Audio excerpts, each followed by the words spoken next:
All right, friends, it's our last maker kit of summer reading, so it's time to talk about Lan Popo. Lan Popo is the Chinese retelling of Little Red Riding Hood. And I'm going to warn you right now, it's a little bit scary, but it's okay if you need to fast forward ahead to the actual tutorial part, that's okay. But if not, bear with me, because we're going to have some fun. Lan Popo, a Red Riding Hood story from China by Ed Yong.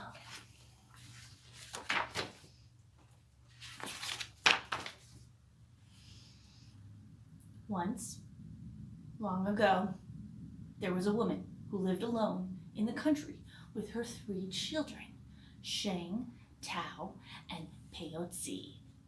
On the day of her grandmother's birthday, the good mother set off to see her, leaving the 3 children at home. Before she left, she said, "Be good while I am away, my heart-loving children. I will not return tonight. Remember to close the door tight and at sunset and latch it well." Dun dun dun!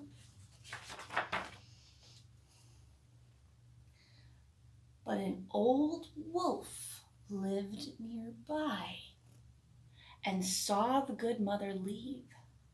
At dusk, disguised as an old woman, he came up to the house of the children and knocked on the door twice. Bang, bang! Sheng, who was the eldest, said through the latched door, "Who is it?" "My little Jules," said the wolf. "This is your grandmother, your Popo." "Popo," Sheng said. "Our mother has gone to visit you." Popo must be Chinese for grandmother. Look at those eyes. Scary. The wolf acted surprised. "To visit me? I have not met her along the way. She must have taken a different route." "Popo," Sheng said, "how is it that you come so late?" The wolf answered, "The journey is long, my children, and the day is short."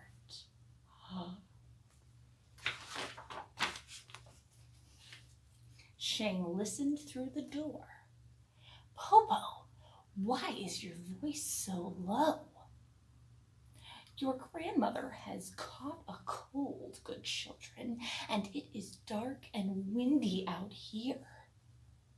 Quickly open up and let your Popo come in," the cunning wolf said. Tao and Peiyotzi could not wait. One unlatched the door and the other opened it. They shouted, "Popo, Popo, come on in." At the moment he entered the door, the wolf blew out the candle. "Popo," Sheng said, "why did you blow out the candle? The room is now dark." The wolf did not answer.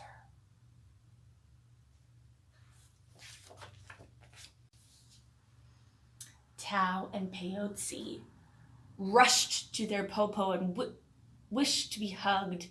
The old wolf held Tao. "Good child, you are so plump." He embraced Peiyotzi. "Good child, you have grown to be so sweet." Soon the old wolf pretended to be sleepy. He yawned.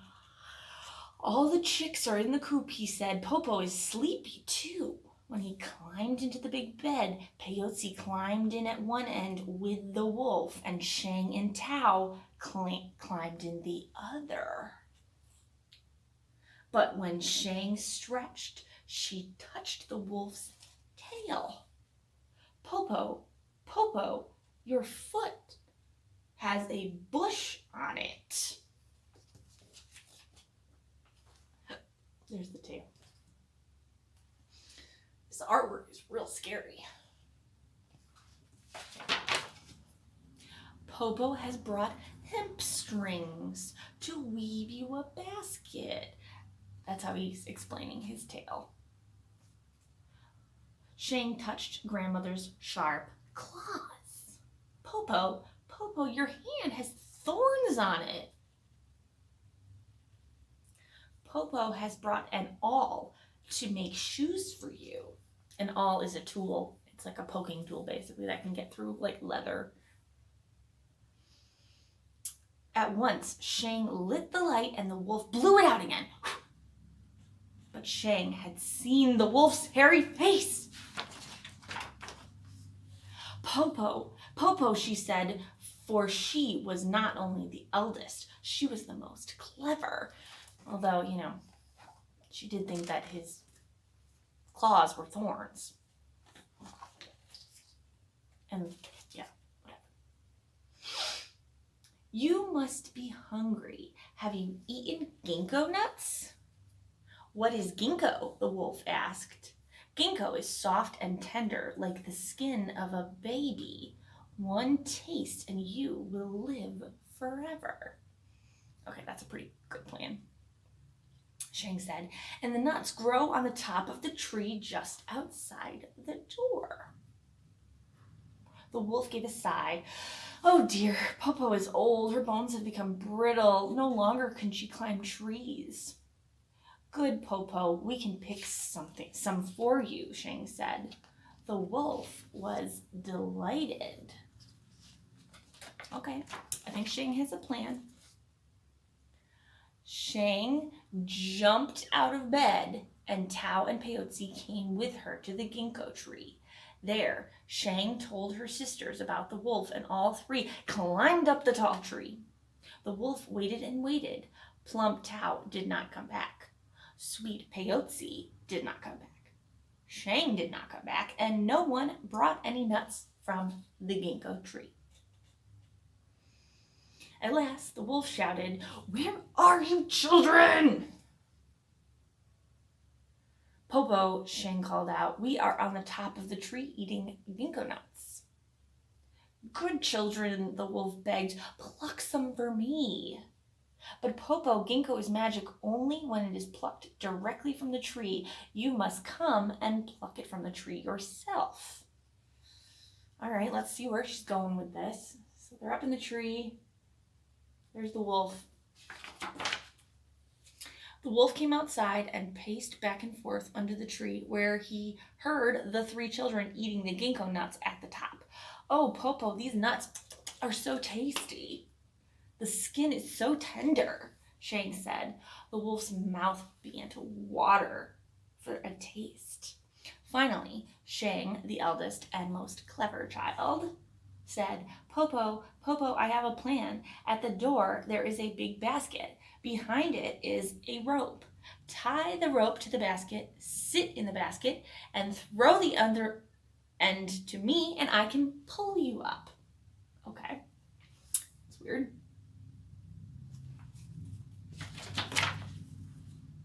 The wolf was overjoyed and fetched the basket and the rope, then threw one end of the rope to the top of the tree. Shang caught the rope and began to pull the basket up and up. Halfway, she let go of the rope, and the basket and the wolf fell to the ground. I am so small and weak, Popo, Shang pretended. I could not hold the rope alone. This time, I will help, Tao said. Let us do it again. Hopefully Tao doesn't mess this up. The wolf had only one thought in his mind, to taste the ginkgo nut. He climbed into the basket again. Now Shang and Tao pulled the rope and the basket together higher and higher. Again, they let go, and again the wolf tumbled down, and bumped his head. The wolf was furious. He growled and cursed. We could not hold the rope, Popo, Shang said, but only one ginkgo nut and you will be well again. Lie.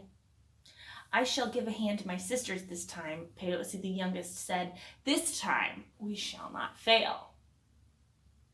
I can't believe the wolf is going to fall for this again, but it just goes to show the crazy things you'll do when you're really hungry. Now, the children pulled the rope with all their strength.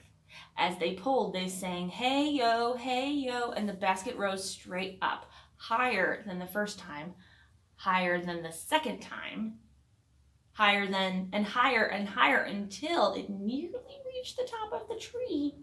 When the wolf reached out, he could almost touch the highest branch. But at that moment, Shang coughed and they all let go of the rope and the basket fell down and down. Not only did the wolf bump his head, but he broke his heart to pieces. I sort of feel bad for the wolf. But I suppose the wolf did want to eat the children, so. Popo, Shang shouted, but there was no answer. Popo, Tao shouted, but there was no answer. Popo, Peyote shouted. There was still no answer. The children climbed the branches just above the wolf and saw that he was truly dead.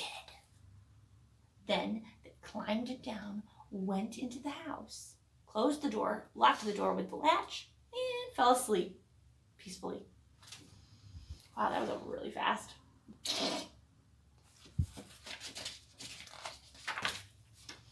On the next day, their mother returned with baskets of food from their real Popo. And the three sisters told her the story of the Popo who had come. The end. It's kind of a creepy story, right?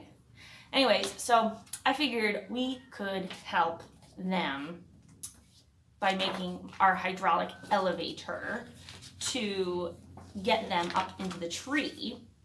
And depending on how you want to view this story, if you secretly want the wolf to win and eat the children, then the hydraulic elevator we're making next could be for the wolf. So you get to decide.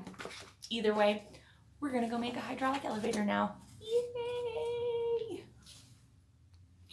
So thinking about some of the ways that we can help the girls in the story, I figured that this would be a good time to bring out one of my favorite STEM activities that I have been keeping in my back pocket for a year, and it is a hydraulic elevator.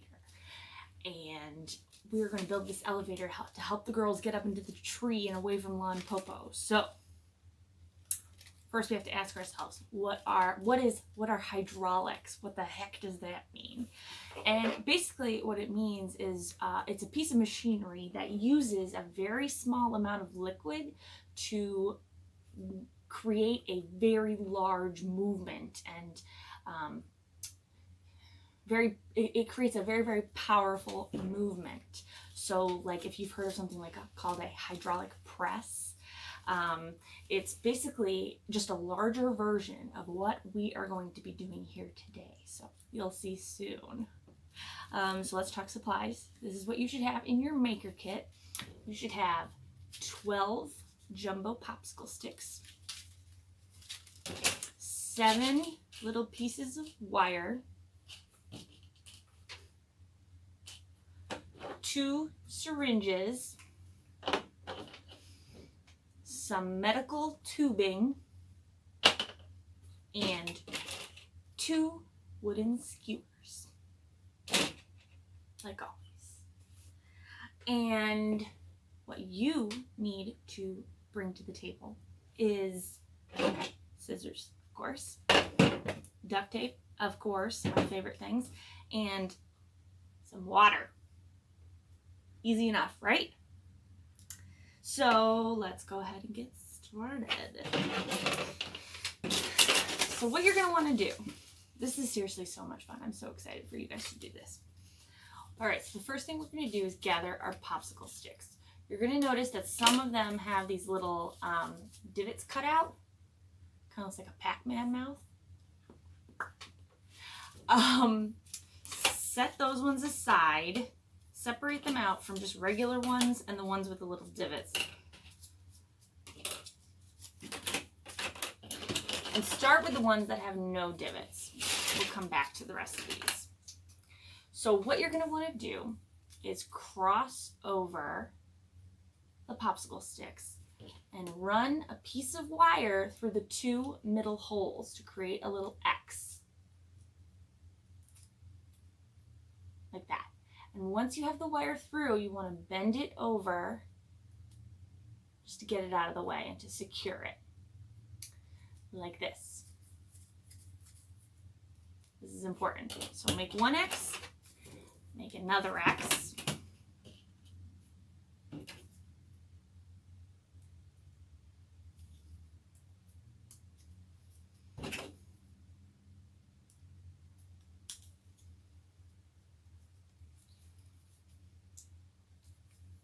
There we go.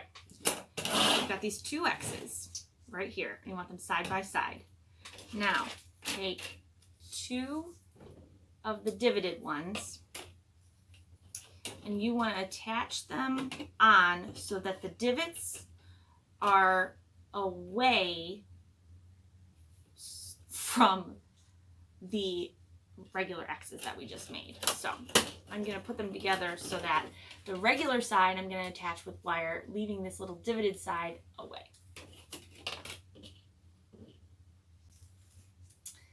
And the popsicle sticks may have some slats in them, and that is okay. Like, they may look like they're about to break, but you can just add tape and it's no problem.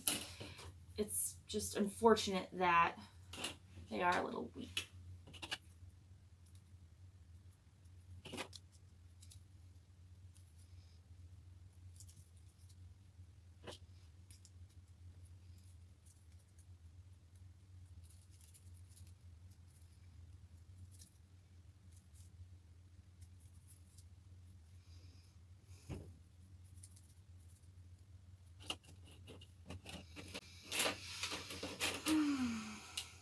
And then I'm going to attach on 2 more onto this one with the divots side down this time.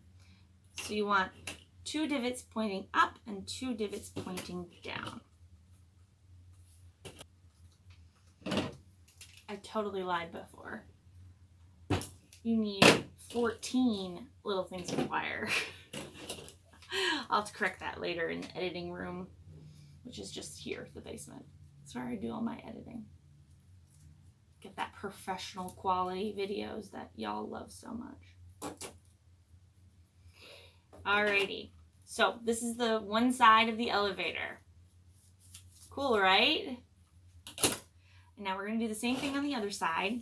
So you just want 2 divots on the top and 2 divots on the bottom.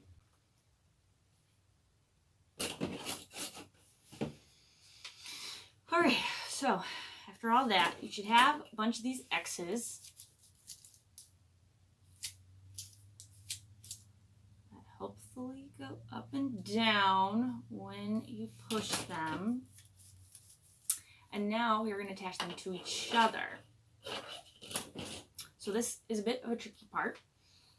First, you're going to take the 2 skewers and either break them in half or cut them in half, so that you have 4. And I would start on one side and just, so what we're going to do is we're going to stick the little skewer into one of these top, so you want to skewer the 2 top divots and the 2 bottom divots. That's why they're there. All right, so you're going to want to cut up 8 little squares of duct tape. And once you've done that, you want to cut a slit into both sides of the duct tape. This is going to be important because we'll do it again later. Not going all the way through, but just so that it looks like this. You have this little, the middle part holding it together. Now, lay down your X and put your dowel in. This part's a little tricky. And you're going to want to slide the slit in the duct tape onto the one side of the wooden skewer. Tape it down. I hope this makes sense to you guys. And then take the other side of the duct tape and tape it down on the other side so that you are securing the wooden skewer. It doesn't fall out. And we can add more duct tape later if it doesn't look like it's going to be that secure. All right, next. Alrighty, and then you can clean it up a little bit if you'd like. So it's a little more aesthetically pleasing. And now we're going to secure the skewers to the other side. Much in the same way. All right. That was the most labor-intensive part. It'll be smooth sailing from here, so don't stress. All right. So, look, we have our elevator. And if you guys have popsicle sticks at home and want to turn it into like a platform, you can put them on the top. So now what I want you guys to do is just try to balance this out so it's as even as possible. Like make sure all of the skewers are the same distance apart if you can. It's not going to be perfect, but that's okay. All right, so once you feel like it's all on even footing, I want you to tape down one of these bottom dowels, okay? And you do want it to be pretty secure, so get a big old hunk of duct tape. Oh, and make sure the surface you're working on is an okay place to duct tape too. You know, this is just a work table. All right, so you see I'm duct taping this skewer onto the table to keep it secure. And now we get to move into the hydraulics side of things. Yay! Alrighty. We'll fix that. Just wait. So now, what you're going to want to do is take one of your syringes and tape it onto this other skewer right here. Tape it on, and you're going to do that in the same way as I taught you how to attach the dowels, which is you just take a rectangle of tape and cut slats on the bottom like we talked about and on the top so that it kind of looks like an H.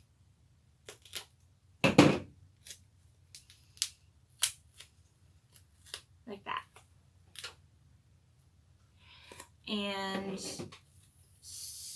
then just wrap it around and secure just the handle of the syringe onto the dowel.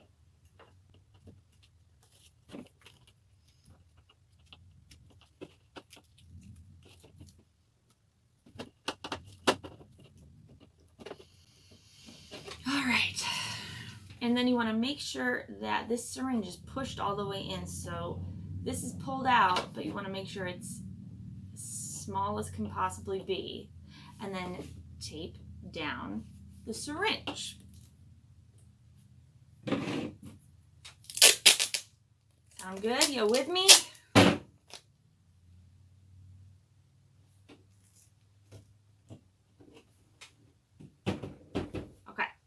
Cool. Now, take your tubing and attach it onto your other syringe. It's a little tricky, but it should fit and be very secure. Dip the tubing into your water and pull up on this handle on the plunger. And do that a couple times so that you make sure that you don't have any oxygen in there. So pull it all the way up and then push it all the way down again.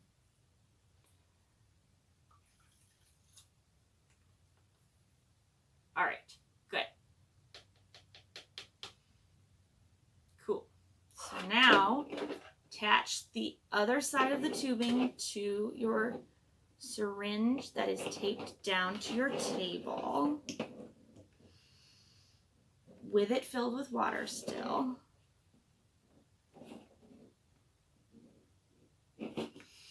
All right, so now this is it. We have a fully working hydraulic elevator.